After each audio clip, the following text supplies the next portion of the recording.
예, 잠언입니다.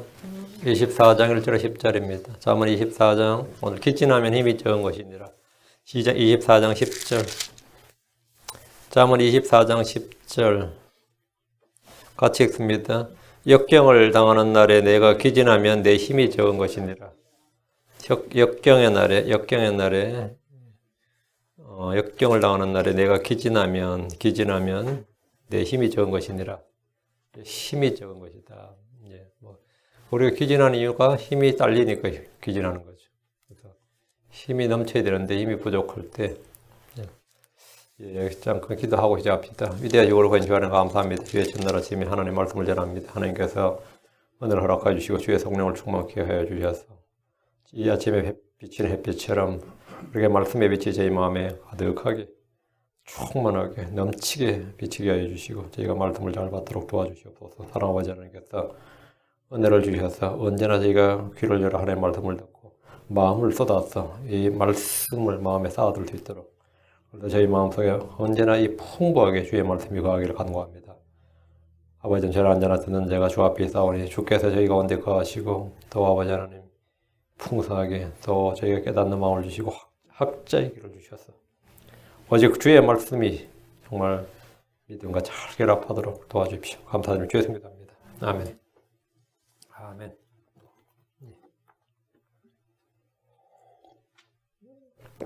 오늘 공부할 잠언은 내가 기진하면 힘이 적은 것이니라. 기진이란 말은 기운을 다해서 힘이 없다는 말입니다. 기진, 기가 다해서 진이 빠졌다는 거예요. 기력이나 체력이 약한 것, 부족한 것, 힘이 없는 무기력한 것, 용기나 활력이 없는 것, 기절할 것 같고 쓰러질 것 같은 것을 이제 기진했다 그렇게 말합니다. 우리말로 기진했다. 영어로 이제 faint죠. F-A-I-N-T, faint, 기진했다 그렇게 말합니다. 상계에 좀 자주 나오는 표현인데 기진하다는 말은 이제 미국 표현은 이제 뭐 번아웃 했다 이런 말을 썼죠. 기진했다 할 때는 이제 몸이나 혼에 다 사용이 됩니다. 요셉의 형제들이 이집트에 양식을 구하러 갔다가 정탐꾼으로 의심을 받았고, 요셉이 의도적으로 물론 그렇게 했어요. 정탐꾼으로 의심을 받았고, 시므온을 형제들 보는 앞에다 결박을 한 거예요. 이걸 봤을 때 이제 요셉을 팔고 죽이자고 할 때 시므온이 주도적 역할을 했던 걸 알 수 있는 거죠. 가장 강력하게 이제 요셉을 죽이자고 했던 사람이 이제 시므온이었고, 주모자였어요. 그러니까 요셉이 이제 시므온을 딱 결박을 한 거죠. 형제들 입장에서는 참 황당하죠. 참 놀랍잖아요. 그죠? 시므온은 그 자리에서 결박을 해서 감옥에 가둬버리고, 그 이집트에 난개하고, 그 인질이죠. 예. 나머지는 양식을 싣고 돌아가다가 한 사람이 이 자기 자리에 돈이 있는 걸 발견했는데, 아, 돈 안 줬다. 돈이 그대로 있다. 이래 될 때 형제들이 어땠어요? 기진했다고 돼 있어요. 기진했더라. 여관에서. 창세기 42장 27절 28절에 보면 그들 중에 한 사람이 여관에서 나귀에게 먹이를 주려고 자기의 자루를 풀고는 자기 돈을 발견하였으니 보라 돈이 그의 자루 아귀에 있더라. 그가 자기 형제들에게 이르되 내 돈을 도로 넣었도다. 보라 돈이 내 자루 속에 있도다 하니 그들의 마음이 그들을 기진하게 함으로 그들이 두려워하며 서로 이르되 하나님께서 우리에게 행하신 이 일이 도대체 무엇이냐 하였더라. 그 왜 그런지 이제 정탐꾼 정도가 아니라 이제는 뭐죠? 도둑으로 몰리게 생긴 거죠. 사기꾼으로 몰리게 생긴 거죠. 그래서 이제 정탐꾼에다가 이제 돈도 내지 않고 양식을 가져간 도둑으로 몰리게 생겼습니다. 성경은 그들의 마음이 그들을 기진하게 했으므로 이건 혼에 관한 거죠. 이건 몸이 아니라 혼에 관한 겁니다. 그들의 마음이 그들을 기진하게 함으로 사람의 몸은 빵이 없을 때 기진합니다. 먹지 못하면 몸에 힘이 없어지고 다음에는 마음도 약해집니다. 기드온의 군대는 적을 추격하다가 기진했습니다. 전쟁을 치르느라 체력을 소모했습니다. 추격을 그 체력이 없는데 또 다음에 뭐죠? 추격까지 하니까 달리기를 하니까 어떻게 되는 거죠? 이제는 뭐 적이 바로 앞에서도 못 달리겠는 거죠. 기드온의 군대가 그냥 군대가 아니라 300용사예요. 그 300용사 우리가 기드온의 300용사 그러죠. 뭐 믿음 있고 용맹하고 어쨌든 하나님 뽑은 사람들이잖아요. 아무리 그런 믿음이 좋고 용맹하다 해도 먹지 않고는 싸우지 못합니다. 지가 아무리 일당백의 용사라 그래도 뭐 자기가 삼성 같은 힘을 가졌다 해도 먹지 않고는 못 싸워요. 먹지 않고는. 여러분이 먹지 않고 힘 빠지면 그게 그 성령 충만하지 않는 게 아니고 그건 당연한 거예요. 먹지 않으면 힘 빠져요. 먹지 않으면 누구나 힘 빠지고 기운 빠지고 맥을 못 쓰는 건 아무리 성령 충만한 사람 뭐 그런 거 필요 없어요. 그래서 제가 볼 때 금식 기도한다는 사람들이 좀 황당한 게 그거예요. 그게 쉽지가 않습니다. 금식 기도 한번 해보면요. 사흘만 넘었으면 기도는 무슨 기도요? 그때는 자는 거예요. 그냥 굶는다 하고 자는 겁니다. 제가 금식 기도하는 사람 좀 보고 있는데, 뭐 일주일 금식 기도하고 했다, 2주일 금식 기도 몇 시간도 안 한 겁니다. 뭐 며칠을 하긴 뭐 며칠을 해. 그냥 자다 졸다가 힘 빠져서 헤헷거리다가 오는 거지. 뭔 놈의 금식 기도. 사람이 그렇게 강한 존재가 아닙니다. 사람 굶으면 못해요. 그 기도 잘하려면 잘 먹어야 돼요. 잘 먹고 정신 차려야 되지. 힘 없으면 뭐 기도 잘 못합니다. 왜? 먹지 못하면 몸에 힘이 없어지고 하면 마음도 약해진단 말이죠. 사사기 8장 4절 5절에 보면 기드온과 그와 함께한 300명이 요르단에 이른 뒤에 건너고 기진하였으나 요르단을 축에 가다 보니까 요르단을 건넜어요. 걸어나서는 어떻게 된 거죠? 기진하였으나 여전히 그들을 추격하였더라. 그가 속고 사람들이 이르되 나를 따른 백성이 기진하였으니 청하건대 그들에게 빵 몇 개를 주라. 내가 미디안 왕 세바와 살문나를 추격하노라. 기드온도 지금 아는 거죠. 이 사람도 지금 추격 더 못한다 이거죠. 그래서 빵 몇 개를 주라. 먹어야 된다. 지금은 먹어야 된다 말이죠. 이것은 체력의 고갈이었습니다. 몸이 기진한 겁니다. 마음은 원인데 지금 몸이 안 따르는 거죠. 사람의 몸은 빵과 물을 필요로 합니다. 누구라도 굶으면 기진하고 약해집니다. 사울왕은 전쟁터에서 어리석은 명세로 사람들을 금식하도록 만들었습니다. 강제 금식이죠. 덕분에 백성들은 어떻게 됐죠? 못 먹었단 말이죠. 기진하고 말았습니다. 사무엘상 14장 28절에 그때 백성 중에 한 사람이 응답하여 이르되 당신의 아버지가 맹세로 백성에게 음히 명하여 이르시기를, 맹세를 되게 저주의 맹세였습니다. 이날 음식을 먹는 사람은 저주를 받을지어다 하셨으므로 백성이 기진하였나이다. 왜? 굶었어요. 백성이 기진하였나이다니. 이들은 전쟁에서 승리하고도 기진했습니다. 덕분에 이들은 오래간 물건들을 피채 먹음으로 죄를 범했습니다. 다윗의 용사 600명도 블레셋을 추격했지만 200명은 너무 기진해서 부솔 신을 건너지 못했다고 그랬습니다. 200명 그냥 주저앉았어요. 체력이 다 돼버린 거죠. 이것은 믿음의 문제가 아니라 양식의 문제입니다. 줄이고 목마르면 삼손이나 다윗이나 기드온이나 그 누구라 해도 기진합니다. 몸이 줄이고 목마르면 혼도 속에서 기진합니다. 시편 107편은 5절에 줄이고 목마름에 그들의 혼이 그들 속에서 기진하였도다. 줄이고 목마름에 뭐가 기진했다고요? 그들의 혼이 그들 속에서 기진하였도다.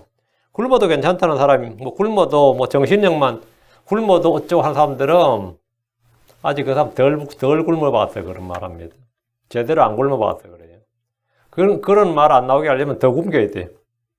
제대로 굶어보면 어림도 없습니다. 제대로 굶으면 자식을 향해서도 눈을 악하게 뜬다. 이게 성경 말씀이에요. 자식을 향해서 눈을 악하게 뜬다. 그 잡아먹으러 든다 이 말입니다. 이게 인간의 그 본성이고 그게 인간의 의지의 한계예요. 빵과 물은 넉넉하지만 기진하는 얘는 혼이 낙심될 때, 빵의 문제가 아닐 때는 혼의 문제인데 사람은 소망이 없을 때 기진하게 됩니다. 와, 어떡하지? 더 이상 방법이 없어? 길이 없어? 이때 절망스러울 땐 낙심할 때 기진한다는 거죠. 그 마음의 믿음이 사라질 때 혼은 낙심하고 기진합니다. 시편 27편 13절에 내가 산자들의 땅에서 주의 선하심을 볼 줄 믿지 않냐 했으면 기진하였으리이다. 그 다윗도 이 소망이 없다면 말이죠. 내가 산자들의 땅에서 주의 선하심을 볼 줄을 믿지 않냐 했으면 그 믿음은 소망의 실체예요. 내가 그 믿지 않았다면 기진했다. 믿음이 소망의 실체입니다. 믿음이 없으면 기진하게 됩니다. 믿음은 하나님의 말씀에서 옵니다. 말씀이 없으면 당연히 사람은 기진하게 됩니다. 아모스 8장 11절 13절에 주 하나님 말하노라 보라 날들이 이르리니 내가 그 땅에 기근을 보내리라. 그것은 빵으로 인한 기근도 아니요 물로 인한 갈증도 아니며 오직 주의 말씀들을 넣는 것에 대한 기갈이니라. 그들이 바다에서 바다까지 북쪽에서 동쪽까지 떠돌아다니며 주의 말씀을 구하고 이리저리 다름질하여도 그것을 얻지 못하리니 그날이 아름다운 처녀들과 청년들이 갈증으로 인하여 기진하리라. 오늘날 이곳 미국이나 유럽이나 한국이나 일본 등의 소위 선진국이라 하는 나라들의 청년들, 그들이 정신을 못 차리는 거예요. 잘 먹고 이 빵이 없어서 그게 아닙니다. 빵의 부족으로 기진한 것이 아니라 생명의 빵인 말씀의 부족으로 기진하고 있습니다. 학교 공부도 열심히고 취직한데도 열심히고 돈을 버는 일에도 열심이지만 주의 말씀을 듣고 싶어 하지 않는 청년들은 이 마음의 공허함을 채울 길이 없습니다. 그래서 뭐 음악을 하든 춤을 추든 뭐 스포츠에 광분을 하든 뭐 영화에 광분을 하든 해도 안 돼요. 그래서 술과 마약으로 뭐 연애로 뭐 별의별 다른 걸로 채우려 하지만 그런 것은 전혀 도움이 되지 않습니다. 말씀으로 인한 갈증, 그러다 기진하는 거란 말이에요. 그럼 사람이 기진하지 않는 방법이 뭐냐요? 어떻게 기진하지 않는 몸이야 먹으면 돼요. 그러나 이 혼이나 마음은 그렇지 않단 말이죠. 혼이나 마음은 주를 우러러 바라는 자들은 기진하지 않고 힘을 회복합니다. 주님은 기진하지 않고 피곤하지 아니하신 분입니다. 이사야 40장 28절에 너는 알지 못하였느냐 너는 듣지 못하였느냐 영존하신 하나님 곧 주 곧 땅들의 창조자는 기진하지 아니하시고 피곤하지 아니하시며 그분의 명철은 찾을 길이 없도다. 하나님은 기진하지 아니하고 피곤하지 않는다 이거예요. 주님은 기진한 자들에게 능력을 주시고 힘이 없는 자들에게 힘을 더하십니다. 이사야 40장 29절 그분께서 기진한 자들에게 능력을 주시며 힘이 없는 자들에게 힘을 더하시느니라. 그분께서 기진한 자들에게 능력을 주시며 힘이 없는 자들에게 힘을 더하시느니라. 그냥 그럼 아무나 기진한 자, 아무나 힘이 없는 자가 다 힘이 더해지고 능력이 주시냐 그건 아니단 말이죠. 주를 우러러 바라보는 자들이에요. 하나님 예수 그리스도를 통해서 우리를 강하게 하시는 분입니다. 주는 나의 힘이 되십니다. 기도하십시오. 주님은 힘을 주십니다. 시편 138편 3절에 내가 부르짖은 날에 주께서 내게 응답하시고 내 혼안에 힘을 주사 나를 강하게 하셨나이다. 내 혼안에 힘을 주사 언제? 내가 부르짖는 날에 주께서 자신의 백성에게 힘을 주시고 화평으로 복을 주십니다. 이사야 40장 29절 그분께서 기진한 자들에게 능력을 주시며 힘이 없는 자들에게 힘을 더하시느니라. 기진하고 힘이 없다면 그분께 구하십시오. 나의 힘이 되시고 힘을 주시는 분을 찾아야 됩니다. 주를 우러러 바라봐야 됩니다. 이사야 40장 3절 31절 40장 3절 31절 심지어 소년들도 기진하고 피곤하며 청년들도 완전히 쓰러지되 오직 주를 우러러 바라는 자들은 자기 힘을 회복하리니. 오직 주를 우러러 바라는 자들은 자기 힘을 회복하니 그들은 독수리같이 날개치며 올라갈 것이요 달려가도 피곤하지 아니하고 걸어가도 기진하지 아니하리로다. 피곤하지 아니하고 기진하지 아니하리로다. 우리는 기진하지 말아야 됩니다. 기도할 때는 응답이 더디거나 없다고 해도 낙심하지 말아야 됩니다. 끈질긴 강청을 통해 구하고 또 구해야 됩니다. 우리는 잘 행하는 가운데 지치지 말아야 됩니다. 갈라디아서 6장 9절 우리가 잘 행하는 가운데 지치지 말지니 우리가 기진하지 아니하면 정하신 때에 거두리라. 기진하지 아니하면 우리가 수고, 섬김, 고난, 행위 이건 때가 되면 주께서 보상으로 보답해 주시는 겁니다. 뿌린 씨앗은 때가 되면 거두게 마련입니다. 우리가 낙심하지 않으려면 주 예수님을 깊이 생각해야 됩니다. 그럼 지치거나 기진하지 않습니다. 히브리서 12장 3절 죄인들이 자기를 대적하여 저런 거역한 것을 견뎌내신 분을 깊이 생각할지니 우리가 할 일입니다. 이것은 너희가 너희 생각 속에서 지치고 너희가 너희 생각 속에서 말이죠. 너희가 너희 생각 속에서 지치고 기진하지 아니하게 하려 함이니라. 기진하지 아니하게 하려 함이니라.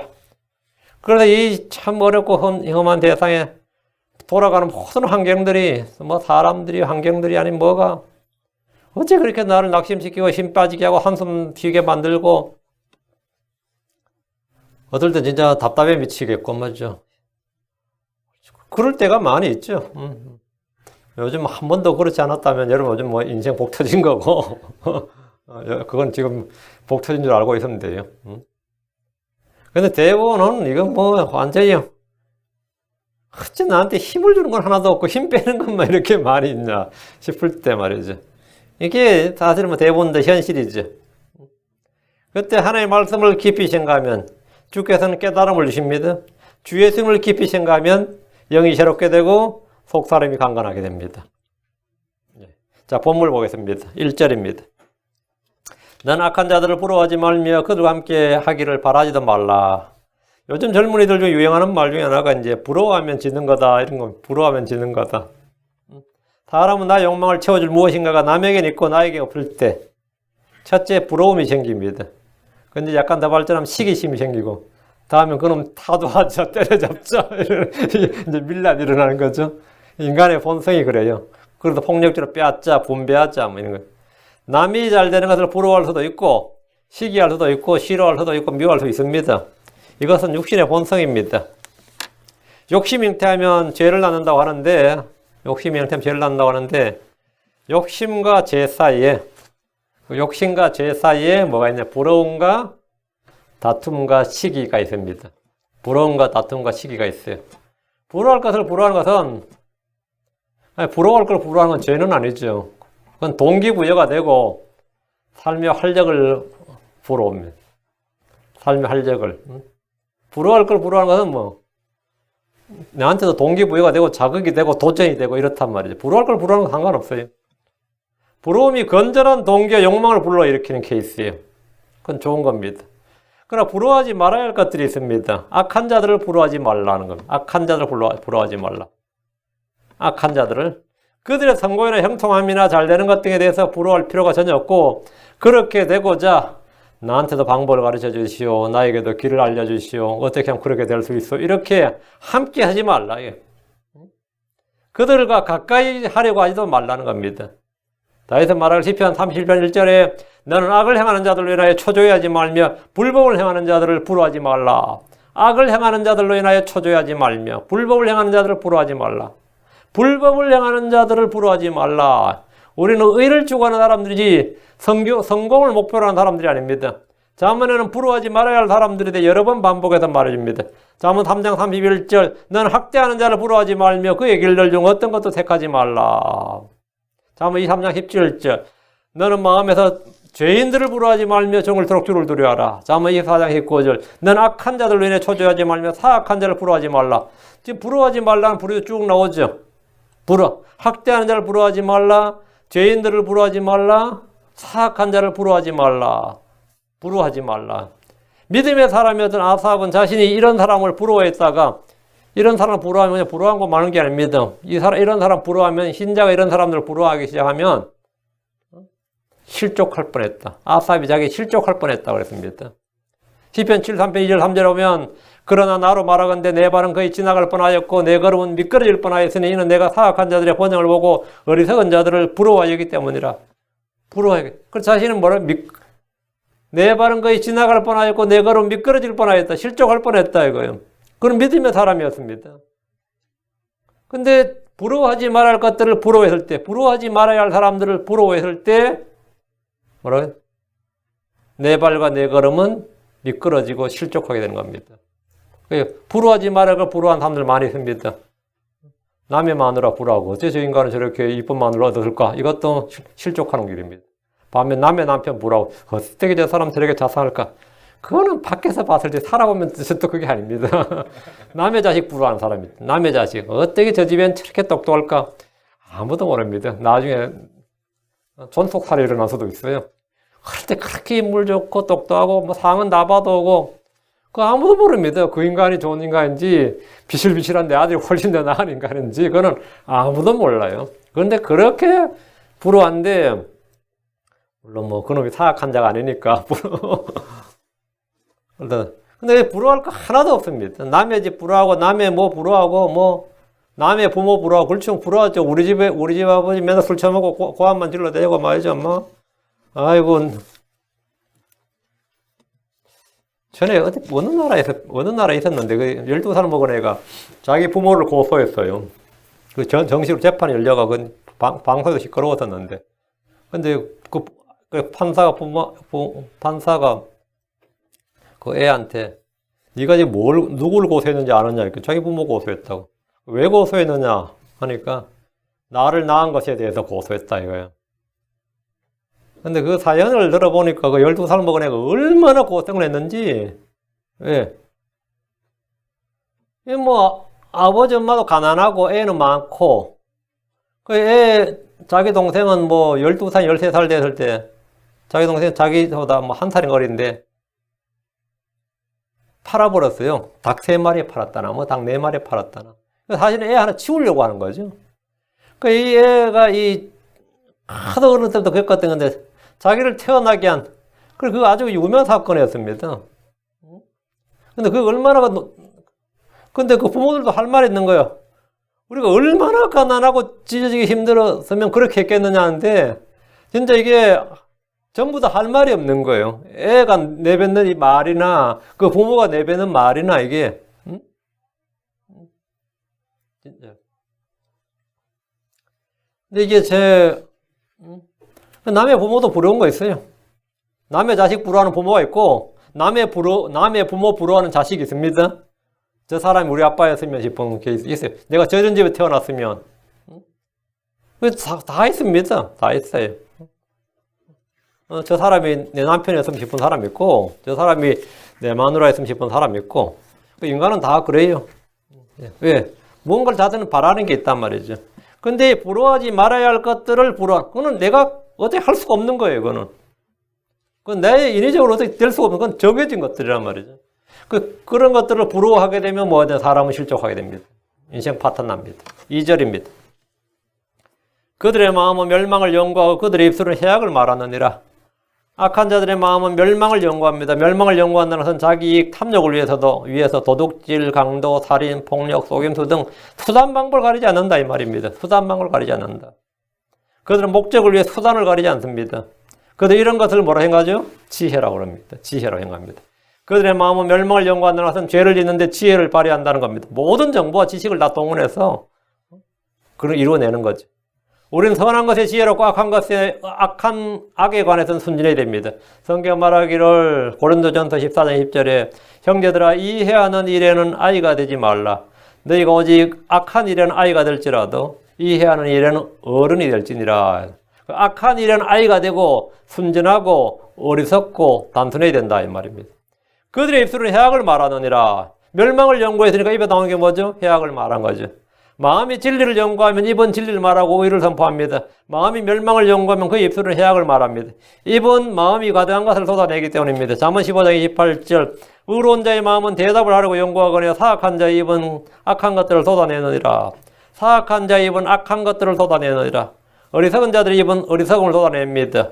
잠언 15장 2절 지혜로운 자의 혀는 지식을 바르게 사용하되 어리석은 자들의 입은 어리석음을 쏟아내느니라. 마음 안에 성령이 있는 사람은 그 배에서 생수가 나옵니다. 3절 집은 지혜로 말미암아 건축되고 명철로 말미암아 굳게 세워지며 집은 우리가 이제 우리 집 할 때 집 다윗의 집, 아합의 집 할 때 이 집 있죠. 사울의 집. 성경에서 집 하면 가문을 나타낼 때도 있고 한 사람을 나타낼 때도 있고 이스라엘의 집 이렇게 하는 민족을 나타낼 때도 있고 이 집의 개념이 상당히 큽니다. 집은 지혜로 말미암아 건축된다는 것은 크리스천들에게는 굉장히 쉽고 단순한 진리입니다. 예수를 보는 하나님의 지혜입니다. 집은 그리스도의 몸된 성전이며 교회입니다. 교회도 집이라 하나님의 집입니다. 우리 몸은 그분의 성전입니다. 성전도 성경의 하나님의 집입니다. 예수를 보는 반석이며 기초석입니다. 주님은 주님의 몸된 교회, 살아있는 집은 주님의 몸된 교회 살아있는 집은 예수 그리스도로 말미암아 건축됩니다. 예수 그리스도로 말미암아 건축됩니다. 주께서 내가 이 반석 위에 내 교회를 세우리라 하셨는데 세운다는 말이 건축하다는 겁니다. 우리는 살아있는 돌들로서 영적인 집으로 건축되고 지금 연결되고 서로 다 지어지고 있는 겁니다. 베전서 2장 5절에 우리가 내가 내 교회를 세우리라 했죠. 이 세우리 우리말로 세우리라고 번역할 때는 세우리라가 build, I will build. 그러니까 뭐죠? 내가 내 교회를 건축하리라. 주님께서 건축하려 할 때는 콘크리트로 된 이런 집을 건축한다는 말 아니겠죠? 교회를 건축한다는 것은 예수님의 머리가 되고 몸된 교회를 말해요. 우리가 살아있는 돌들로서 건축되는 집. 베전서 2장 5절 너희도 살아있는 돌들로서 영적 집으로 건축되고 예수 그를 통해 하나님께서 받으실 만한 영적 희생물들은 거룩한 제사장이 되었도다. 너희도 살아있는 돌들로서 영적인 집으로 건축되고 영적인 집 스피리추얼 하우스로 건축이 된다요. 주님이 그걸 거처로 건축이 된다요. 이것을 크리스천들의 삶에 적용하면 우리 몸에 관한 것이 됩니다. 우리의 몸은 장막 집입니다. 마태복음 7장 24절에 그러므로 누구든지 나의 이 말들을 듣고 그것들을 행하는 자를 나는 자기 집을 반석 위에 지은 지혜로운 사람과 같다 하리라. 자기 집을 반석 위에 지은, 세운 이게 건축하다. 자기 집을 반석 위에 건축한 말씀을 듣고 행하는 자는 자기 집을 반석 위에 지은, 세운, 건축한 지혜로운 자란 겁니다. 집은 지혜로 건축되고 명철로 말미암아 굳게 세워집니다. 크리스천의 가정에 적용하면 주의 말씀을 통해 집이 굳게 세워진다 이 말입니다. 엘리의 집은 멸망했습니다. 사울의 집은 멸망했습니다. 아합의 집은 멸망했습니다. 그들은 자기 집을 굳게 세우지 못했습니다. 세우지 못했어요. 다윗의 집은 점점 흥황했습니다. 우리가 자기 집을 굳게 세우는 방법은 주를 믿고 섬기는 겁니다. 여호수아가 그러나 나와 내 집으로 말하건대 우린 주를 섬기겠노라 한 것처럼 우린 그런 결단을 함으로써 집을 세울 수 있습니다. 4절입니다. 또 방들은 지시로 말미암아 귀하고 아름다운 모든 재물로 채워지로다. 집에는 뭐가 있어요? 방이 있죠. 집에는 부엌도 있고 거실도 있고 화장실도 있고 방들도 있고 창고도 있고 한데 우리가 거실도 리빙룸이라 그러죠. 그리고 차고도 스토리지 룸, 다 룸이에요. 그 안에, 집 안에 있는 공간은 다 룸이라. 무슨 룸이든 룸이에요. 식탁은 다이닝 룸. 무슨 룸이든 우리가 그냥 한국말로 그냥 거실, 화장실 하시면 다 룸. 화장실, 베스 룸. 그렇죠. 영어로 전부 다 룸입니다. 그 차고부터 다 룸이에요. 공간은 다 룸이에요. 또 방들은 지시로 말미암아 귀하고 아름다운 모든 재물로 채워지리로다 이랬는데 그 중에 사람이 거하는 곳, 이제 뭐 리빙룸이든 무슨 룸이든 간에 사람이 거하는 곳, 지혜로 건축된 집의 방들은 지시로 말미암아 귀하고 아름다운 모든 재물로 채워집니다.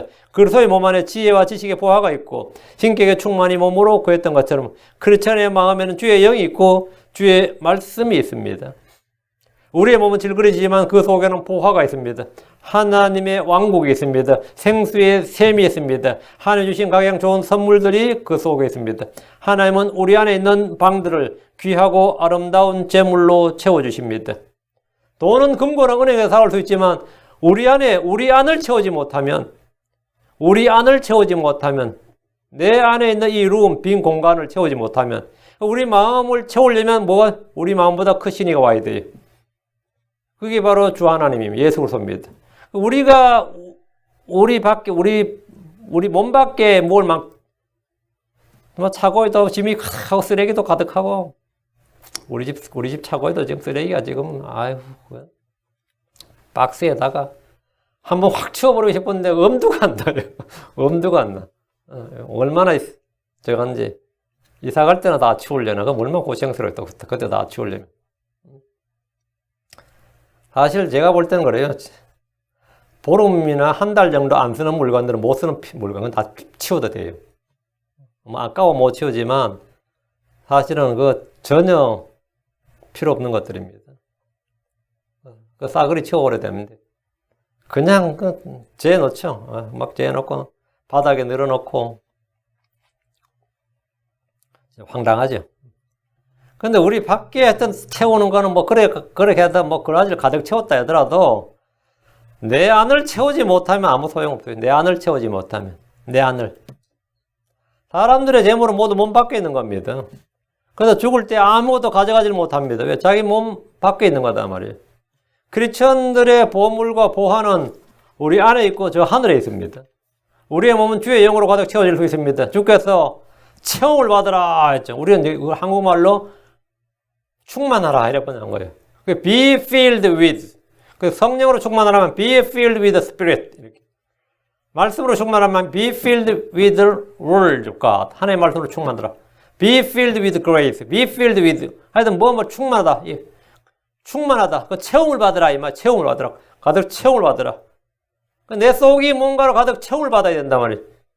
주님은 우리를 채우시는 분, 공급자고 채우시는 분이고, 우리는 그렇게 체험을 받아야 됩니다. 귀하고 아름다운 모든 재물로 방들은 지식으로 말미암아 하나님을 아는 지식, 진리의 지식, 예수 그리스도를 아는 지식으로 말미암아 귀하고 아름다운 모든 재물, 저 하늘에 있는 보화들로, 저 위에 있는 영적인 선물들로 가득 채워진다 이 말이에요. 지혜로 자신을 반석 위에 건축한 사람들은 그 방에 주께서 주시는 가장 좋은 선물들로 가득 채워지리라 이 말입니다. 그렇지 않으면 당연히 아무것도 채워지지 않습니다. 항상 텅 비게 됩니다. 텅 비게. 5절입니다. 지혜로운 자는 강하고 참으로 지식 있는 자는 힘을 늘리나니 성경이 말한 지혜로운 자는 주를 두려워하는 자, 주의 말씀을 듣고 행하는 자, 악을 미워하는 자, 혼을 얻는 자, 훈계를 듣는 자, 명철을 받아들이는 자, 책망을 귀담아 듣는 자, 뭐 이런 사람을 성경은 뭐 지혜로운 자라고 합니다. 어떤 사람은 외모나 육신이 약해 보여도 그 마음속 속사람은 굉장히 강건합니다. 그들의 뿌리가 그리스도 안에 있기 때문입니다.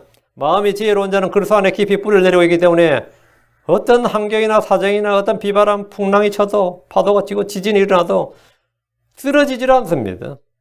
지혜로운 자는 모든 지혜와 영적 깨달음에서 그분의 뜻을 아는 것으로 채워집니다. 죽기 합당에 걸어서 모든 일에서 그분을 기쁘게 하고 모든 선한 일에서 열매를 맺으며 하나님을 아는 것에서 자라나고 그분의 영광스러운 권능에 따라 모든 강요로 강건하게 되며 기쁨으로 모든 인내와 오래 참음에 이릅니다. 지식 있는 자는 힘을 늘린다는 것은 학식 있는 자가 학식을 늘리고 재물 있는 자가 재물을 더 늘리듯이 힘을 늘린다. 하나님 주시는 힘, 바로 영적인 힘을 늘린다는 겁니다. 지식 있는 자가 힘을 늘리는 것은 세상에서도 잘 아는, 잘 통하는 상식입니다. 그래서 이 세상에서 흔히 하는 말이 뭐죠? 지식은 힘이다. Knowledge is power. 이런 말 있죠. 아는 것이 힘이다. 이런 말을 합니다. 이 말은 이 프란시스 베이컨이 1597년에 쓴 책에 이 말이 나와요. 그러므로 지식 그 자체가 힘이다. 이런 성스러운 명상이라는 그런 책에 베이컨이 한 말입니다. 그 뒤부터 이거 아주 유명한 말이 되었어요. 1620년에 썼은 그의 저서 중에 인간의 지식과 힘은 일치한다. 이런 말이 있습니다. 인간의 지식과 힘은 일치한다. 요즘 이 시대를 지식본위의 시대라고 합니다. 그런데 이 말이, 베이컨이 한 이 말이 잠언 24장 5절에서 나왔다는 거예요. 참으로 지식 있는 자는 힘을 늘리나니, 여기서 이 베이컨이 이 양반의 성경을 읽는 사람이었는데, 여기서 자기의 이 철학을, 자신의 그 경험론적 철학을 베이컨이 발전시킨 거예요. 아는 것이 힘이다. 지식이 힘이다. 인간의 지식과 힘은 일치한다. 이런 걸 막 거기 이제 성경에서 받은 약간의 그 직관과 영감을 바탕으로 자신이 그걸 했다고 해요. 지식은 힘이다. 이렇게. 성경이 말한 지식은 주를 아는 지식, 진리의 지식입니다. 이제 베이컨이 한 말인데 그건 아니었어요. 성경이 말한 힘, 이거는 우리 육신의 힘이나 경제적 힘이나 정치적 힘이나 군사적 힘이나 이러한 외적 물리적 힘을 말한 것이 아니라 영적인 힘, 경건의 힘, 믿음의 힘, 그런 거였습니다.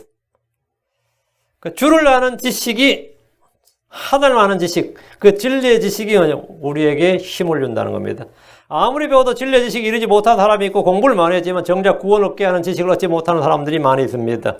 사람들은 자기 지식 속에 하나님 두기를 싫어합니다. 종교적 열심이 있으나 지식에 따른 것이 아닌 종교는 거짓 종교입니다. 6절입니다. 너는 지혜로운 조언으로 전쟁할지니라. 좋은 자가 많으면 안전하니라. 너는 지혜로운 조언으로 전쟁할지니라. 지혜로운 조언으로 전쟁을 하라는 것은 주의 조언을 구하라는 겁니다. 뭐 전쟁 이야기하면 뭐 우리나라에서는 옛날에 이제 삼국지 이야기하지. 손자병법 이야기하고. 저도 삼국지 몇 번 읽었는데 사람들이 삼국지를 권하는 거예요. 그거 몇 번 읽으라고. 처세에 능하고.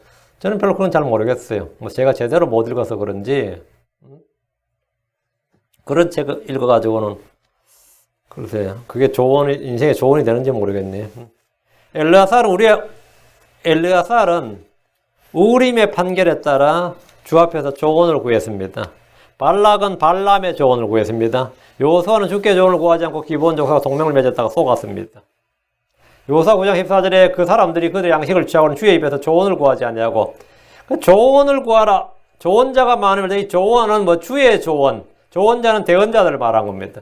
르호보암은 젊은이들의 조언을 구했다가 나라의 절반을 잃었습니다. 압살롬은 후스의 조언을 따랐다가 왕이 되지 못했습니다. 아합은 거짓 대언자들의 조언을 듣고 전쟁에 나갔다가 죽었습니다. 미가야의 조언이 아니라 거짓 대언자들의 조언을 들은 거죠. 죽었어요. 사울왕은 불인 영을 지닌 자에게 조언을 구하기 위해서 그 영에게 물었고 그는 왕국을 잃고 죽임을 당했습니다. 성경은 마법사나 불인 영들에게 조언을 구하는 자나 마술사나 강신술사가 너희 가운데 있지 못하게 할지니라. 그러니까 점쟁이, 무당 뭐 이런 사람들한테 조언을 구한다는 자체가 이거는 뭐 크리스천이 만약 그렇다는 것은 완전히 뭐 스스로 멸망의 길을 가는 거죠. 점치고 뭐 뭐 그런 거 하는 거 말이죠. 지혜로운 조언으로 전쟁을 하라는 말씀은 주의 조언을 구하고 그 조언으로 싸우라는 겁니다.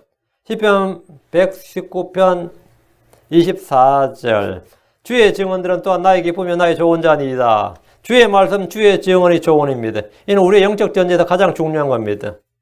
주의 증언들은 뭐라고요? 또한 나의 기쁨이요 나의 좋은 자니다. 그 주의 증언들이 나의 좋은 자라 했죠. 그 좋은 자가 많으면 이 말을 뭐죠?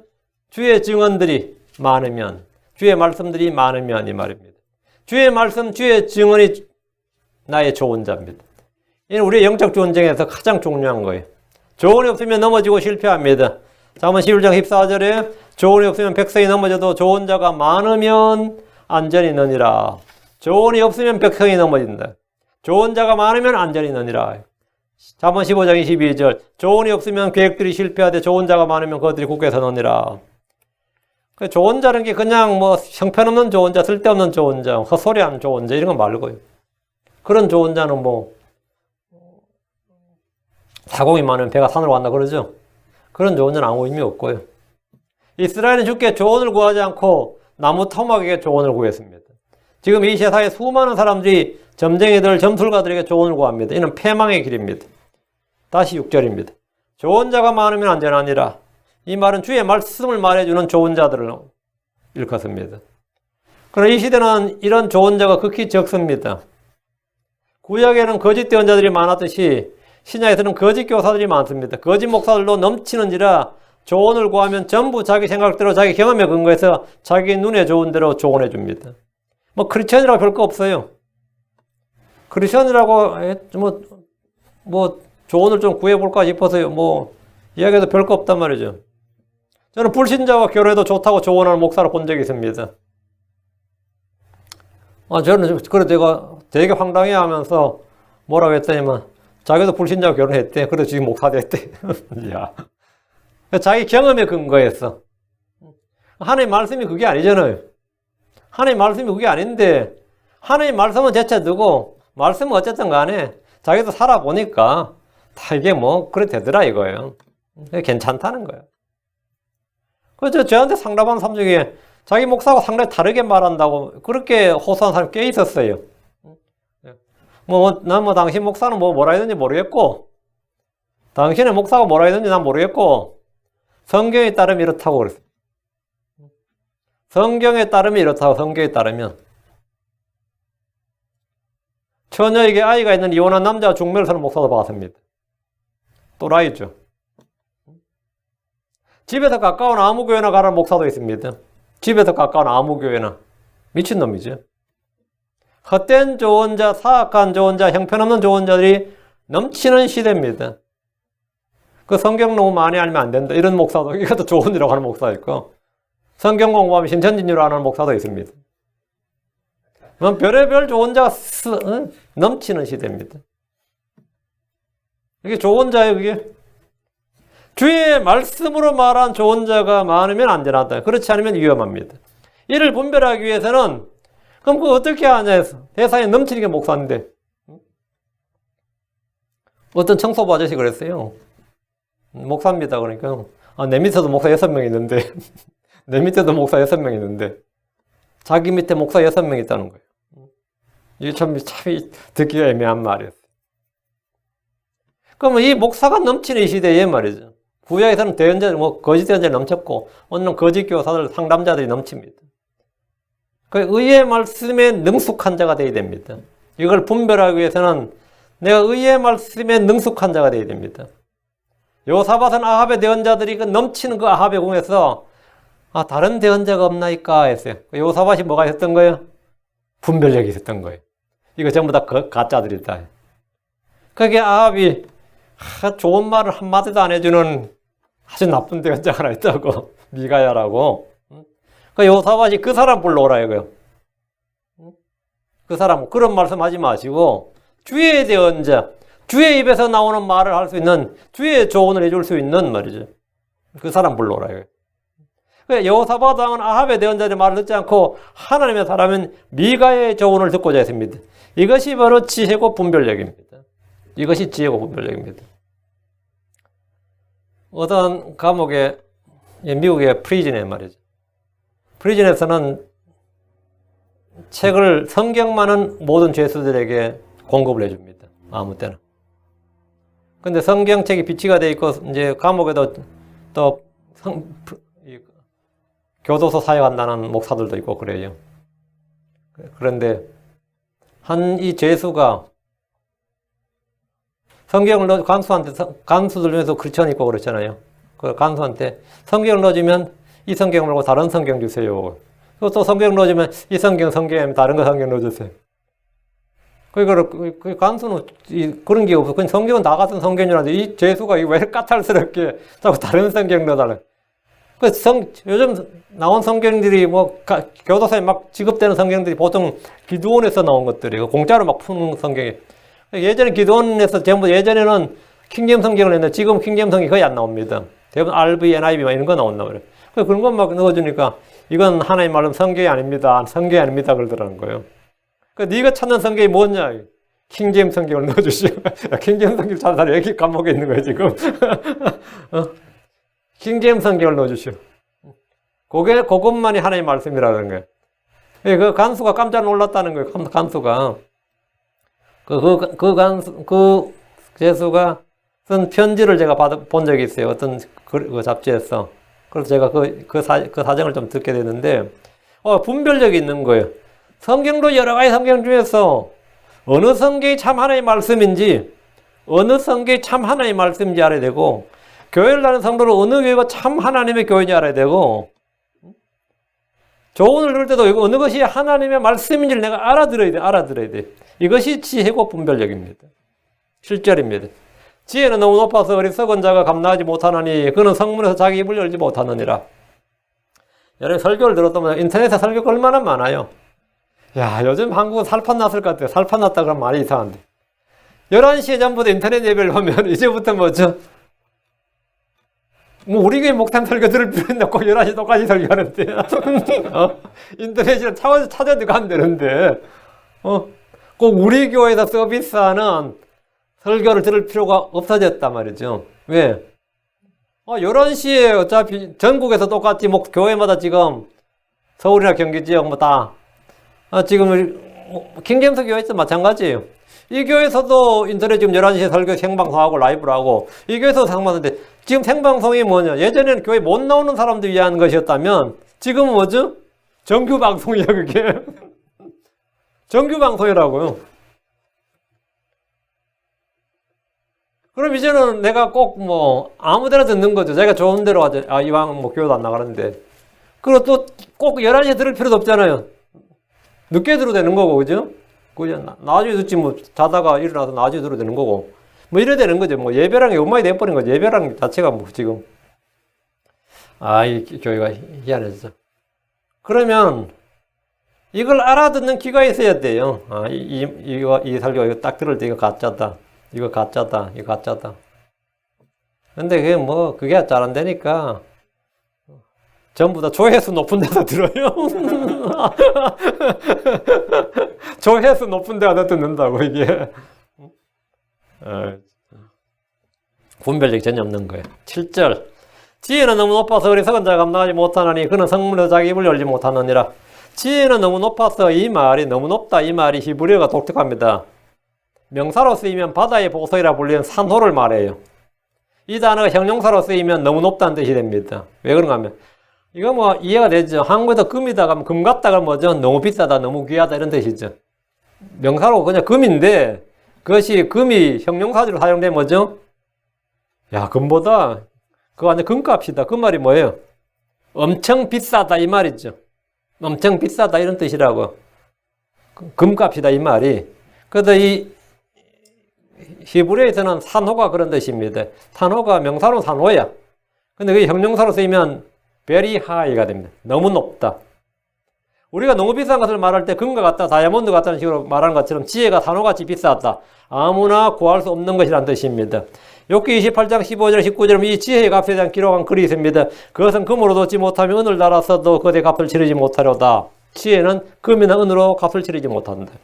오빌의 금이나 귀한 줄만으로 사파이어로도 그것의 값을 매기지 못하였고 황금과 수정이라도 그거 견주지 못하며 정금 보물로도 그것을 바꾸지 못하고 산호나 진주는 말할 필요도 없나니 지혜는 루비보다 더 값지도다. 에티오피아의 황옥이라도 그거 견주지 못하고 순금으로도 그것의 값을 매기지 못하리라. 하나님의 지혜는 돈으로 살 수 있는 것이 아니다 이 말입니다. 하나님의 지혜는 돈으로 살 수 있는 것이 아니다. 금이나 산호나 뭐로 안 된다 이거죠. 복음 선포는 하나님의 지혜입니다. 그리스도의 십자가는 하나님의 지혜입니다. 이것은 금이나 의나 귀한 줄만으로나 사파이어나 황금이나 수정이나 루비보다 더 값진 것으로 무엇으로도 값을 매기지 못하며 너무 높았어. 뭐가 너무 높다고요? 지혜는 너무 높았어. 이거는 그 가치나 그 가격이 너무 높았어요. 어리석은 자가 감당하지 못하느니 어리석은 자가 뭘로 감당해요? 재물을 다 줘도 안 되고 자기 생명을 다 줘도 안 되는 겁니다. 그건 감당을 못하는 거예요. 지혜는 감당을 못한다. 예. 너무 높아서 너무 귀하고 값을 매길 수 없다. 그럼 뭐 구하는 이거 어때 돈으로는 구할 수가 없다. 그럼 구하는 방법이 뭡니까? 그렇게 값이 높으면 어떻게 구하라는 거예요? 믿으면 됩니다. 복음을 듣고 믿으면 됩니다. 값 없이 주어집니다. 값이 없이 너무 높은 건데 그 예수의 피는 복음의 진리는 십자가의 진리는 하나님의 성령은 하나님의 선물은 금과 은으로 산호나 뭘 아무거나도 값을 치르지 못하고 너무 높은데 우리는 도저히 이걸 감당할 수가 없는데 얻는 방법은 사실 너무 간단합니다. 믿으면 됩니다. 하나님의 지혜가 사람들에는 어리석은 것입니다. 유대인들은 실족거리고 그리스인들은 어리석은 것입니다. 그러나 하나님은 믿는 자에게 이 지혜를 값없이 주십니다. 너희 중에 누구든지 지혜가 부족하다면 구하라. 후히 주시고 꾸짖지 않는 하나님께 구하라. 그러면 주시리라. 주님은 주신다 이거예요. 어떻게 값없이 주신다. 믿는 자에게는 값없이 주어진 선물입니다. 유대인들에게 그것은 실족거리였고 하나님의 지혜는 실족거리. 그리스인들은 것이 어리석은 것이었고 세상 사람들은 것을 비웃고 조롱하지만 우리에게는 것이면 너무나 하늘보다 높고 귀한 것이다. 그는 성문에서 자기 입을 열지 못하느니라. 유대사에서 성문에서 자기 입을 연다는 것은 재판관이라는 뜻입니다. 재판관. 상당히 고위직입니다. 성문은 재판이 열리는 곳이고 도시의 중요한 의제를 결정하는 곳입니다. 성문에서 자기 입을 열지 못한다는 것은 자기를 변호할 줄도 모르고 정책에 관해서 어떤 말을 하지도 못한다는 겁니다. 이것이 지혜가 없는 자들의 현실입니다. 지혜가 없는 권력자들이 성문에서 자기 입을 열면 사람들은 고통을 당합니다. 8절 악을 행하려고 꾀하는 자는 해로운 자라 불리리라. 요셉의 형제들은 요셉에게 악을 행하려고 꾀했습니다. 남아는 유대인들이 악을 꾀하려고 악을 행하려고 꾀한다요. 무엇을 음모를 꾸미고 사람들을 속이며 하늘을 대적하는 일에 아무런 두려움이 없이 행하는 자들이라는 뜻입니다. 도덕성이나 양심이나 법 등은 이들에게 아무 의미가 없습니다. 전도서 8장 11절에 말하기를 악한 일에 대한 판결이 신속히 집행되지 아니하므로 그런 까닭에 사람들의 아들들의 마음이 악을 향하려고 그들 속에서 완전히 고정되었도다. 이들은 지혜로운 자라, 이들은 해로운 자라 불립니다. 해로운 자. 해가 되는 자라면 해로운 자. 9절 어리석은 생각은 죄요 비웃는 자는 사람들이 가정한 자니라. 어리석은 생각은 죄요란 말은 죄를 규정하는 문구 중에 하나입니다. 어리석은 생각은 죄요. 죄의 정의로 규정된 말은 모든 불의가 죄로 돼 하나고 무엇이든지 믿음이 나지 아니한 것은 죄니라. 이 죄죠. 잠언 21장 4절 거만한 눈빛과 교만한 마음과 사악한 데 쟁기는 죄니라. 성경이 말한 죄입니다. 어리석은 생각 역시 죄입니다. 어리석은 생각은 죄니라. 성경에서 말한 어리석은 생각. 악한 생각과 상상 그 자체로 죄입니다. 불법을 생각하면 그것은 죄입니다. 마음속으로 음욕을 품으면 그것이 간음이고 죄입니다. 마음속에 미움이 있으면 그것이 살인입니다. 어리석은 생각은 하나님이 없다고 생각하는 것인데 그것은 죄란 겁니다. 어리석은 생각은 뿌리지 않고도 거둘 수 있다는 생각입니다. 이건 전부 다 죄란 겁니다. 비웃는 자는 사람들에게 가정한 자니라. 오늘 주일 설교가 어리석은 자예요. 좀 이따 어리석은 자에 대해서 좀 이따 11시에 하고요. 비웃는 자는 사람들에게 가정한 자니라. 근데 성경이 말하는 비웃는 자는 하나님을 비웃고 진리를 비웃는 걸 말합니다. 빌라도는 예수님 앞에서 진리가 무엇이냐 이렇게 해서 비웃었습니다. 진리 그까짓 게 뭐냐 이거예요. 그러니까 진리가 무엇이냐 이렇게 빌라도 예수님께 물은 게 아니고 퀘스천을 한 게 아니라 진리가 뭐냐? 그런 게 뭐라고? 진리가 뭐냐? 사람들은 심판이 있다는 사실을 비웃습니다. 그런 것은 아예 없다고 생각하기 때문입니다. 죽은 자들로부터 부활을 비웃습니다. 하늘에서 다가올 세상에 대해 들을 때면 그냥 웃고만 합니다. 여기서 웃는다는 것은 비웃는다는 겁니다. 성경은 비웃는 자를 책망하지 말라고 합니다. 비웃는 자는 지혜를 구해도지 못하거니와 자기를 책망한 자를 사랑하지 않습니다. 비웃는 자는 책망을 귀담아 듣지 않습니다. 성경 말하기를 잠언 3장 34절 참으로 그분께서는 비웃는 자들을 비웃으시나 겸손한 자들에게는 은혜를 베푸시느니라. 잠언 19장 29절에 심판은 비웃는 자들을 위해 예비되어 있으며 채찍은 어리석은 자의 등을 위해 예비되어 있느니라. 비웃는 자들은 사람들에게 가정한 자입니다. 문제는 이런 자들이 절대 다수란 겁니다. 믿는 자는 언제나 적은 무리들입니다. 남은 자는 소수의 적은 자들입니다.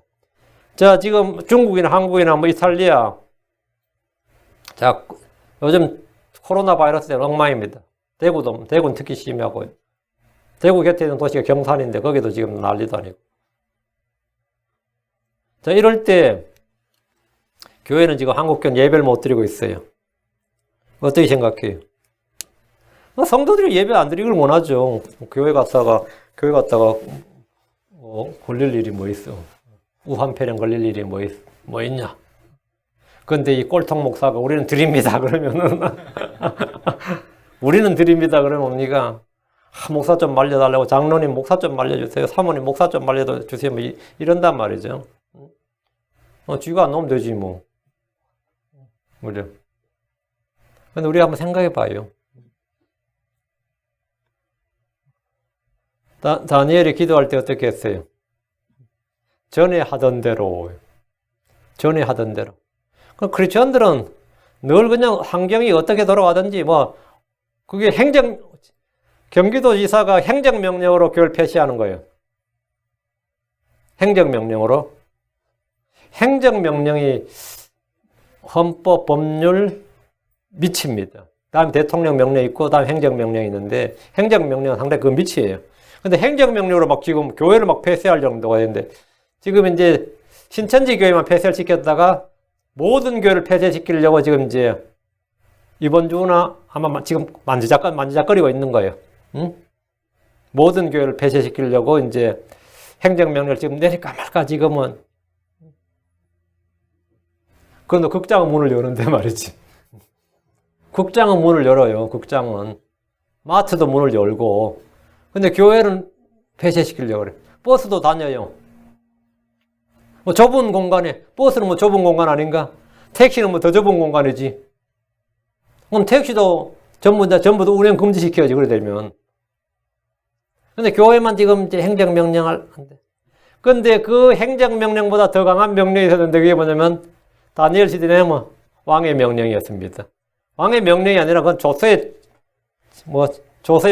인장에 찍힌 거였어요. 기도 금지 명령. 왕외에 누구의 기도. 근데 다니엘이 개의치 않았어요. 그냥 전에 하던 대로 헌법이 제정되든 법률이 제정되든 국가의 정책이 바뀌든 자기는 또 고위 공무원 아니에요. 모범을 보여야 될 공무원인데 그냥 하는 거예요. 경기도지사가 아니면 문재인이가 명령을 내리든 말든 교회는 그냥 하는 겁니다. 그냥 하는 거예요. 그냥 그 전에 하던 대로 하는 거예요. 그냥 하던 대로. 거기 안 하는 사람들은 안 오면 되는 거예요. 지가 안 오면 되는 거지 누가 오기 싫다는 사람 오라는 것도 아닌데. 그냥 교회는 그냥 문을 항상 여는 겁니다. 교회는. 난 지금 지금 교회들 하는 거면 조금 이해가 안 되는 면이 있어요. 그냥 하는 거예요, 그냥. 정부가 무슨 명령을 할 거. 이거는 헌법이 보장한 자유예요. 이거는 행정명령으로 할 수 있는 게 아닙니다. 국회의 법으로도 할 수 있는 게 아니에요. 그냥 하는 거예요. 크리스천들이 근데 그런 힘이 어디서 나오냐 이거예요. 다니엘이 조서에 행정명령이야. 왕의 명령이죠. 그 시대의 왕의 명령, 그게 헌법이에요. 그게 법률이고. 그 도지사의 명령, 그런 건 시장의 명령, 그건 비교할 게 아닙니다. 그럼 그런 가운데, 아니면 뭐, 다니엘 제 친구들이, 그 음악 소리에 맞춰가지고 금신상에 절하러 갈 때, 그 느부갓네살의 그때 그 당시의 말은 그 자체가 헌법이죠. 그 자체가 그게 명령이고. 근데 그런 데서 그거를 내가 딱 거절하고, 내가 하던 대로, 평소에 하던 대로, 나의 그 삶의 방식, 그 하늘에 속한 생활 방식, 영적 생활 방식을 따라서 그냥 묵묵히 하는 그 힘이 어디서 나오느냐 이거예요, 어디서. 사람들은 다 비웃죠. 저 또라이 크리스천들이라 그러겠지. 10절입니다. 역경을 당하는 날에 내가 기진하면 내 힘이 적은 것이니라. 그 힘이 어디서 나오냐? 역경을 당하는 날에 내가 기진하면 내 힘이 적은 것이니라. 오늘날 크리스천들의 신앙이 다 그게 신앙이에요, 그게. 교회가 말이 뭐 하나님의 집이다, 뭐 하나님의 성전이라고 그러지만 사실은 종의 집입니다. 종의 집이에요. 성도들이 뭐 말이 내 신자다. 개풀 신자는 무슨. 신자가 몇이나 되는데. 역경을 당하는 날에 기진한다면 그건 힘이 적은 겁니다. 고난을 견딜 힘, 이길 힘이 없다는 겁니다. 나오세요, 뭐. 형제님 덕분에 내가 뭐, 만약 걸리게 되고, 만약 내 덕분에 걸리게 되면, 우리 공동 운명체인데 같이 걸립시다. 이런 크리스천이 몇 명이나 되냐고. 저주 쏟아고, 만약 교회 와서, 우리 교회 하면 너 코로나 바이러스 걸리면 저주할 거야, 아마. 교회 저주할 거야, 아마. 왜? 견딜 힘, 이길 힘이 전혀 없는 겁니다. 사람은 평소에 그 사람의 힘을 알 수 없지만, 역경을 당하는 날에 그 힘을 알 수 있습니다. 믿음은 환난의 순간에 드러납니다. 오래 참는 힘은 고난의 때에 선명하게 보여집니다. 사람의 본 모습이나 진가, 그거는 역경의 날에 드러나게 마련입니다. 하나님의 말씀의 권능, 성령의 권능이 그 사람에 나타나는 것은 언제나 역경의 날입니다. 자기 힘으로 사는 사람들은 그런 순간에 기진하고 낙심하고 넘어집니다. 욥은 시험을 이기는 인내의 본으로 기록되어 있습니다. 그는 역경의 날에 자신의 순전함을 지켰습니다. 다니엘의 세 친구는 금신상 앞에서 자신들의 믿음을 보였습니다. 다니엘은 기도 금지령이 내려졌을 때 평소 하던 대로, 전에 하던 대로 하루 3번씩 기도함으로 사자굴에 던져질 때 주 하나님의 권능을 보였습니다. 주 하나님의 권능을 보였습니다. 성도는 시련과 역경의 순간에 두려움에 떨거나 절망에 사로잡히는 것이 아니라 감사와 찬양을 드리며 견디고 이깁니다. 역병, 칼, 기근, 우리는 거 다 이기고 나가는 겁니다. 사도 바울과 그의 동료들이 빌립보에 감옥에 갇혔을 때 그들은 뭘 했을 것 같습니까? 감옥에서 뭘 했을 것 같아요? 찬양을 드렸습니다. 감옥에 갇혀서 밤에 은은히 나오는 찬양을 한번 생각해 보세요. 믿으며 난 것은 무엇이나 세상을 이깁니다. 우리는 승리자들입니다. 우리는 정복자로보다 더 나은 자들입니다. 우리 안에 계신 예수는 항상 승리를 주시는 분입니다. 역경의 날에 기진한다면 그는 힘이 없는 겁니다. 힘이 없는 것. 힘이 없다. 말씀이 주는 힘, 성령의 힘, 주는 나의 힘이 되신다. 그 힘이 없다. 주님이 없다 이거예요. 강한 힘을 원합니까? 강력한 힘을 원합니까? 힘은 그리스도를 통해 주어집니다. 주님 우리를 강하게 하시는 분입니다. 기진하지 말고 낙심하지 마십시오. 힘이 떨어지면 새 힘을 주시는 주님을 바라보죠. 주를 우러러 바라는 자들은 새 힘을 얻으리니. 주를 우러러 바라는 새 힘을 얻으리니. 나의 도움, 나의 힘은 하늘과 땅을 만드신 그분으로부터 옵니다. 그분으로부터 옵니다. 기진하면 힘이 적은 것이니라. 한마디로 말하면 어떤 경우도 기진하지 말라. 기도합시다. 위대하시고 거룩한 주 하나님 감사합니다. 하나님께서 은혜와 복을 주시고 주의 영을 충만케 해주시길 간구합니다. 이 시간 선포된 모든 말씀 성도들 마음속에 깊이 간직될 수 있도록 해주시옵소서. 은혜 베풀어 주십시오. 복을 허락해 주십시오. 전나신 주 하나님께서 언제나 말씀의 은혜가 차고 넘치게 해주시고 주께서 저희 속에 거하시는 것과 저희 속에서 강력하게 효과적으로 일하시는 것 저희가 믿음으로 말미암아 체험하게 해주시고 열매 맺게 해주십시오. 감사드리며 주의 성기도합니다. 아멘.